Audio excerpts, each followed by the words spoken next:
Toma-me, rendido estou aos pés da cruz, me encontrei, o que tenho te entrego a Deus. A graça e a paz, meus irmãos, é muito bom poder estudar a palavra de Deus. Nós estamos estudando a revista que fala sobre o Sermão do Monte.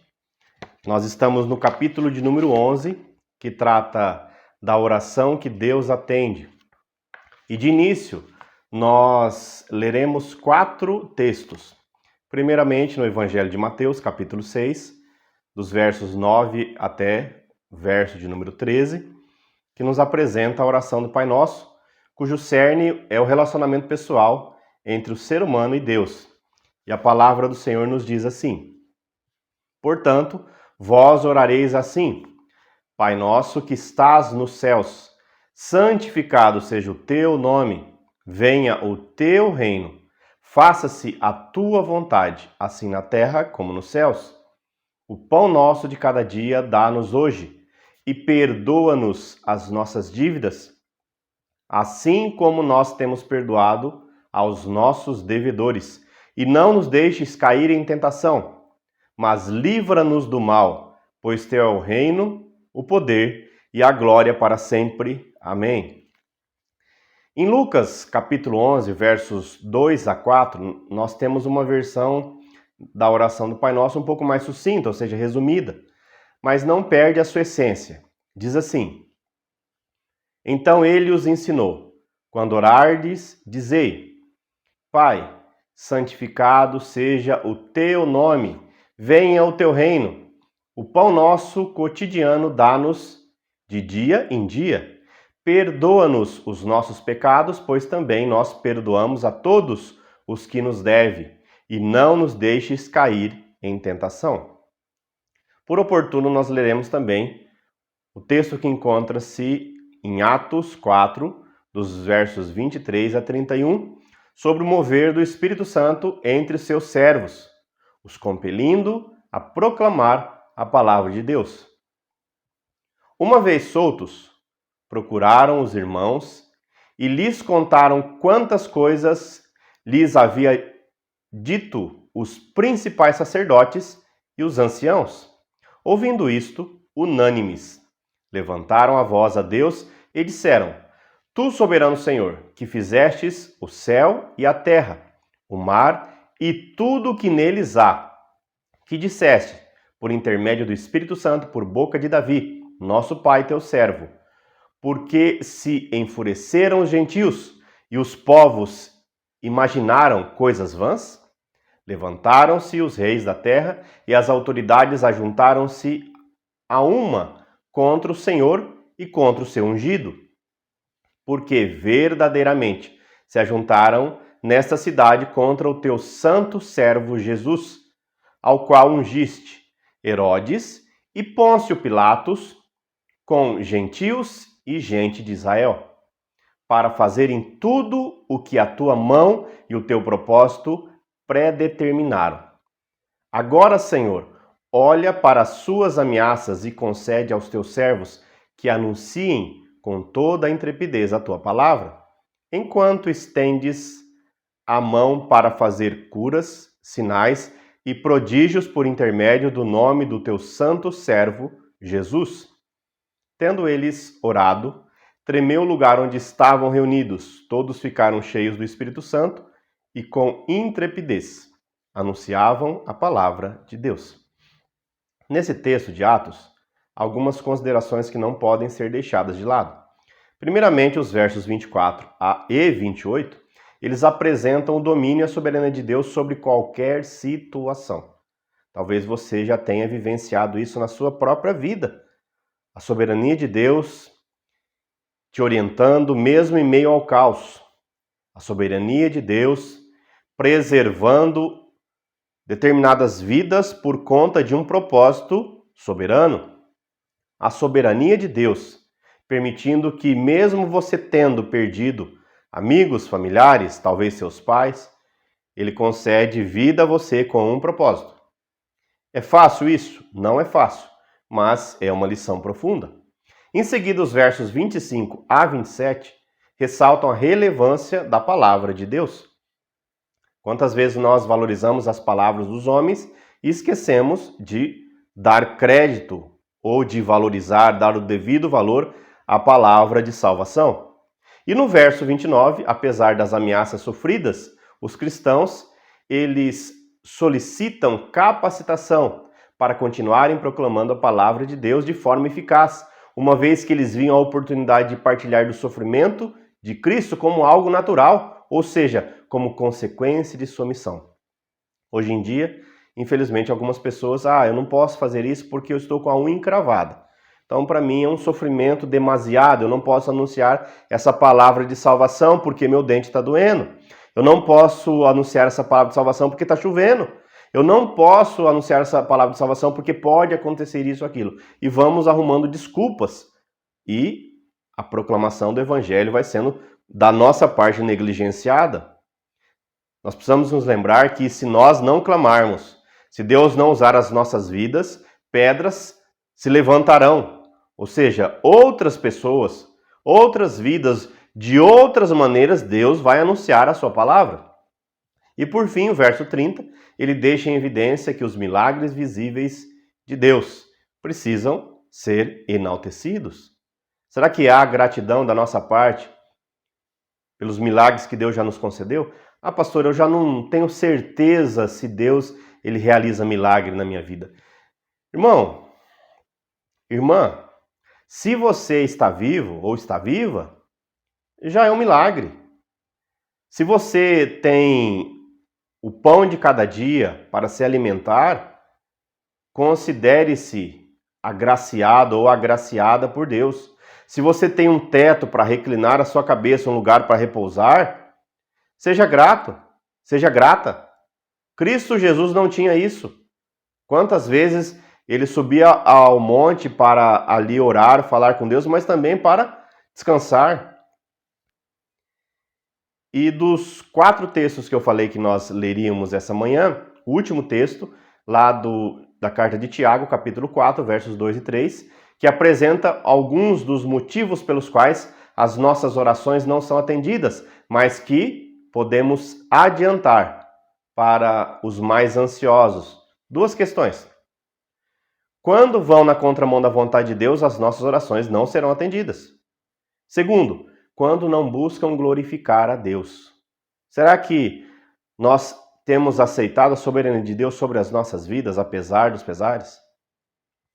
O texto diz assim: cobiçais e nada tendes, matais e invejais, e nada podeis obter. Viveis a lutar e a fazer guerras. Nada tendes, porque não pedis. Pedis e não recebeis, porque pedis mal, para esbanjardes em vossos prazeres. Até aqui, irmãos. O texto que nós acabamos de ler, os textos, melhor dizendo, eles apresentam alguns aspectos a respeito da oração, ou seja, do nosso falar com Deus. Alguns usam de palavras mais elaboradas e outros de forma mais condensada ou resumida. Também isso nos dá pistas a respeito da arma poderosa que é a oração. Só quem precisou de um livramento, de uma proteção, de um cuidado ou consolo da parte de Deus, sabe o valor da oração e por isso a pratica em seu dia a dia, assim como nós temos o ar para encher os nossos pulmões, sem o qual nós não estaríamos vivos, nós temos que ter a oração também, como parte constante da nossa história. Pedir para o irmão orar não é a mesma coisa de nós orarmos.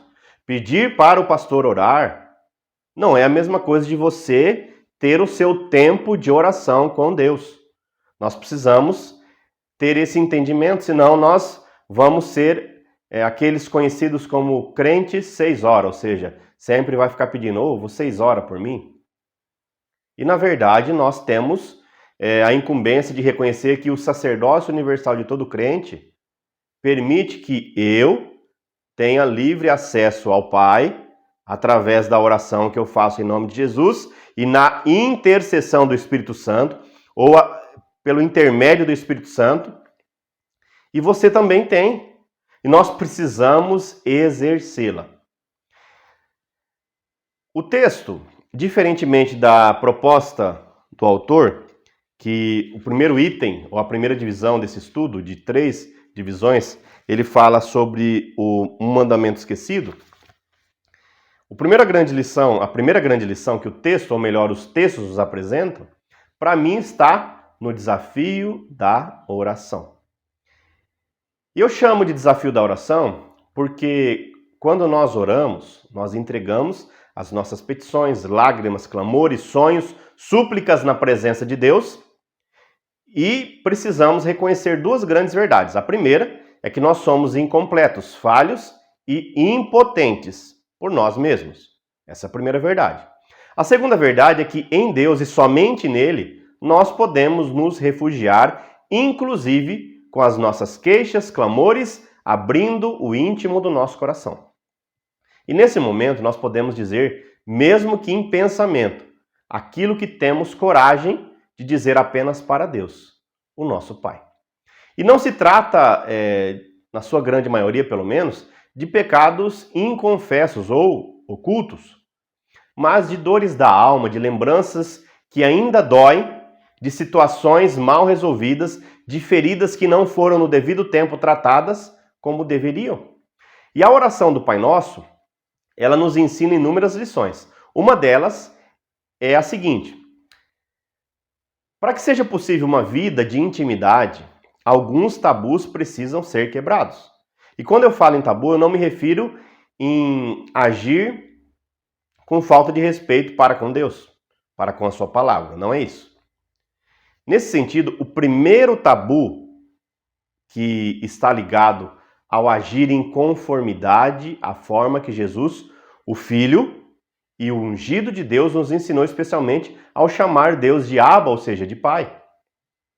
Embora grandes homens do Antigo Testamento não tivessem a coragem ou a intimidade de chamar Deus de Pai, tais como Adão, Noé e mesmo Abraão, que foi chamado de amigo de Deus, eles não ousaram apresentarem-se diante do Altíssimo com toda essa intimidade de chamá-lo de Abba ou de Pai. Eu, pessoalmente, eu tenho algumas reservas quando eu vejo alguém, talvez, chamando no diminutivo, né, paizinho. Eu, pessoalmente, prefiro seguir o exemplo de Jesus e chamar Deus de Abba, ou seja, de Pai. E o segundo tabu que precisa ser quebrado está ligado com a capacidade de relacionar-se, que deve nortear a vida de todo cristão. E esse segundo tabu, ele está ligado à vida de comunhão exercida na hora da oração. Isso porque nós não dizemos o meu Pai, e sim Pai Nosso. Em Atos 2:42 e seguintes, lido no início, fala sobre perseverança na comunhão e nas orações. Em Mateus 18, verso 19, apresenta uma condição: se 2 dentre vós concordarem e pedirem, ser-lhe-á concedida por meu Pai. E há uma canção bem conhecida na Escola Bíblica Dominical que nos convida a cantar o Salmo 122, que diz: alegrei-me quando me disseram, vamos, vamos à casa do Senhor. Ou seja, não é uma caminhada isolada, mas é uma caminhada comunitária. Assim como nós sentimos falta de algumas caminhadas, como a caminhada da fé, que via de regra acontece nos finais de ano, no dia da Bíblia, mais especificamente, mas nós podemos, ainda de forma online, termos os nossos ajuntamentos coletivos, termos as nossas participações coletivas. E a segunda grande lição que os textos nos apresentam está na necessidade de submissão. Toda vez que nós formos falar sobre a humanidade, se começarmos o nosso diálogo de outro lugar, que não seja pelo Criador, sustentador, redentor, santificador e salvador, nós corremos o risco de ficarmos cheios de nós mesmos, ou seja, ensimesmados. Em outras palavras, nós podemos dizer que a nossa existência só encontra sentido em Deus, pois nós fomos criados para o louvor da sua glória. Lá no Catecismo Maior de Westminster, a primeira verdade que apresenta decorrente de uma pergunta. A primeira pergunta diz assim: qual é o fim supremo e principal do homem? Resposta: o fim supremo e principal do homem é glorificar a Deus e gozá-lo para sempre. E nós fazemos isso, inclusive, com uma vida de oração, ou talvez principalmente através de uma vida de intimidade com Deus. Em cada momento de enfrentamento, a igreja se coloca de joelhos e busca em oração o favor de Deus. A IPIGP, ela tem feito isso há pelo menos 100 anos.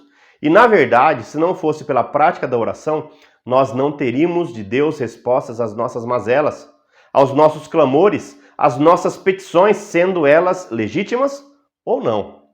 Todos temos uma lista de oração, de petição ou de intercessão. Se eu fosse colocar rapidamente alguns dos pedidos de oração que chegaram no final de abril, talvez a lista seria um pouco grande. Lembro-me de 3 ou 4 gestantes, de crianças internadas na UTI neonatal, crianças em tratamento de Covid, crianças em tratamento de câncer, fazendo exames para identificar qual é o melhor tratamento para resolver problemas de alterações hormonais, problemas sanguíneos ou dos sentidos, como é o caso do nosso filho Daniel. Outros pequenos aguardam cirurgias as mais variadas possíveis. Nós poderíamos citar irmãos queridos que estão em tratamento por conta do câncer, pneumonia, dengue, depressão, Covid e tantas outras doenças que afligem a humanidade. Infelizmente, parece que algumas doenças acabam sendo mais divulgadas pela mídia que outras, talvez mais por força política. Entretanto, nós não podemos negar que para quem tem um filho ou familiar doente, não importa que tipo de enfrentamento, não importa que tipo de doença, a família sabe a dor que uma doença causa. E a última parte desse estudo fala a respeito de pedidos nobres. Quando nós temos e nutrimos bons relacionamentos, nós passamos a ter empatia, tanto pela dor e tristeza, quanto pelas conquistas e alegrias de nossos irmãos, familiares, amigos e conhecidos. O texto nos apresenta 3 pedidos fundamentais. Primeiro, o pão nosso de cada dia. E a exemplo do alimento maná, servido por Deus lá no deserto para o seu povo durante a caminhada da terra da escravidão, ou seja, do Egito, para a terra da promessa Canaã, Deus também nos concede o que precisamos para cada dia, nem mais, nem menos. O problema é quando nós acumulamos além da conta e o resultado aparece. Exemplo do maná: cheiro ruim, podridão. Não é fácil não podermos contar com o pão para o semestre, mas Deus quer que nós descansemos em Sua palavra e promessas diariamente, ou seja, constantemente, ininterruptamente. O que Deus prometeu para aqueles que buscam o seu reino em primeiro lugar é o que comer e o que vestir, ou seja, o que realmente nós precisamos. Riquezas não fazem parte dessa promessa. O segundo pedido que o texto nos apresenta é o perdão de cada dia. Quando diz lá, perdoe as nossas dívidas, assim como nós perdoamos os nossos devedores. E o texto fala a respeito da parábola do credor incompassivo, lá de Mateus 18, versos 23 a 35, que mesmo após receber um perdão de grande quantidade de dívida, aquele homem não foi capaz de perdoar uma pequena quantidade que um homem lhe devia.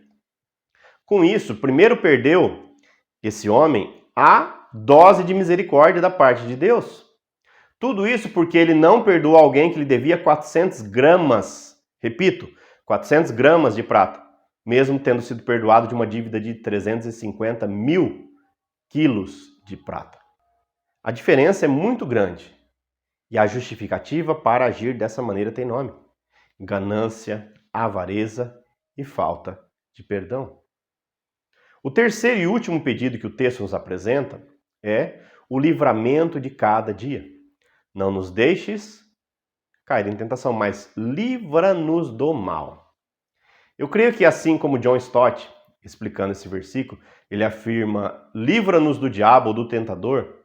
Nós precisamos, em primeiro lugar, nos perguntar o que tem tentado ou afligido os nossos corações e colocado as nossas vidas mais próximas de coisas más, coisas que desagradam a Deus, o nosso Pai?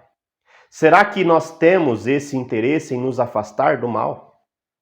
Ou achamos que nós podemos viver uma vida dupla, tendo relacionamento com Deus e com Mamon? Com Deus e com uma vida que valoriza e estimula o pecado. Já estamos concluindo. Nós precisamos fazer uma autoavaliação a respeito das situações que nós precisamos melhorar em nossas vidas, através da oração, ou em nossas vidas, principalmente ligada à prática da oração, para que elas talvez se tornem melhor elaboradas, melhor pensadas e, acima de tudo, vividas ou entregues corretamente diante de Deus, o nosso Pai. Eu falo vivida porque a oração parte daquilo que nós vivemos no nosso dia a dia, seja por questões pessoais, familiares, eclesiásticas, relacionais, enfim, daquilo que envolve o nosso ser, a nossa caminhada cristã. E você? Tem observado os pedidos que chegam até você? Pedidos de clamor, de súplica, de oração, pessoas pedindo para você, não tem essa intimidade com Deus e pedem, ore por mim ou ore comigo. Quanto tempo você tem demorado para orar quando chegam esses pedidos? Talvez, se você adiar demais, você não vai ter outra oportunidade de orar com essa pessoa. O pastor, ele tem acesso às pessoas que chegam até o pastor. O conselho tem acesso às pessoas que chegam até o conselho. O Ministério de Ação Social e Diaconia podem socorrer aqueles que chegam até o Ministério de Ação Social e Diaconia, ou de alguma maneira o Ministério de Ação Social e Diaconia toma conhecimento. Há situações, há pessoas que só você vai poder ser instrumento de bênção, instrumento de intercessão, instrumento de oração, uma luz em meio à escuridão. E o meu desejo é que a oração ela faça parte da minha vida, da sua vida, das nossas vidas, assim como o ar faz parte do nosso respirar. Que Deus assim nos abençoe. Vamos falar com Deus? Amantíssimo Deus, amado e eterno Pai, nós entregamos as nossas vidas, as nossas famílias, os nossos entes queridos, ó Pai, na sua presença. Passamos já por algumas lutas, algumas dores e algumas lágrimas, mas nós não queremos, ó Pai, em momento algum, deixar de ser gratos. Antes, queremos agradecer por tudo que o Senhor já nos permitiu passar. Pelos 100 anos da IPIGP, por cada pastor, por cada líder, por cada presbítero, presbítera, diácono, diaconisa, por cada integrante do Ministério de Louvor da igreja, por cada intercessor, por cada homem e mulher de oração. Continue levantando, ó Pai, homens e mulheres de oração, para que eles façam diferença, não apenas em seus lares, em seus serviços, em seus relacionamentos, mas onde o Senhor nos permitir. Eu oro na certeza que o Senhor age, apesar das nossas mazelas, apesar das nossas falhas. O Senhor é digno de toda honra e de toda glória. Por isso que o Senhor nos usa como vasos frágeis, mas ainda assim úteis na construção e na proclamação do seu reino. Continue, ó Deus, abençoando as nossas vidas, a escola bíblica dominical e cada mover do seu Santo Espírito na sua casa, nas nossas casas, nas nossas vidas, nas suas vidas. Assim nós oramos em o nome de Jesus. Amém. Eu tenho um último desafio a fazer a você. O Movimento Nacional de Oração, ele está recrutando homens e mulheres para que possam ser engajados em tempos de oração. Creio que nunca antes foi tão necessária a oração. Quantas vidas têm se perdido, quantas famílias têm sido destruídas, quantas pessoas estão se refugiando, infelizmente, em um momento de depressão. E nós podemos ser atalaias do Senhor, vozes que fazem diferença, mesmo em nosso quarto em secreto. presbitério de Assis, através do reverendo Tiago Damião e também da reverenda Adriana Matos, estão fazendo esse recrutamento. Então, se você tem interesse em participar, em se engajar nesse movimento nacional de oração, a nível local do presbitério de Assis, aqui está o meu número de celular, entre em contato comigo e que nós possamos juntos somar força para o crescimento, proclamação e alcance do reino de Deus, começando nas nossas casas, nos nossos lares, na IPI de EP e onde Deus permitir que os nossos pés cheguem, as nossas palavras alcancem. Que Deus te abençoe, tenha um ótimo domingo, um bom almoço e até logo mais à noite, se assim Deus nos permitir. Toma-me, rendido estou aos pés da cruz, me encontrei, o que tenho te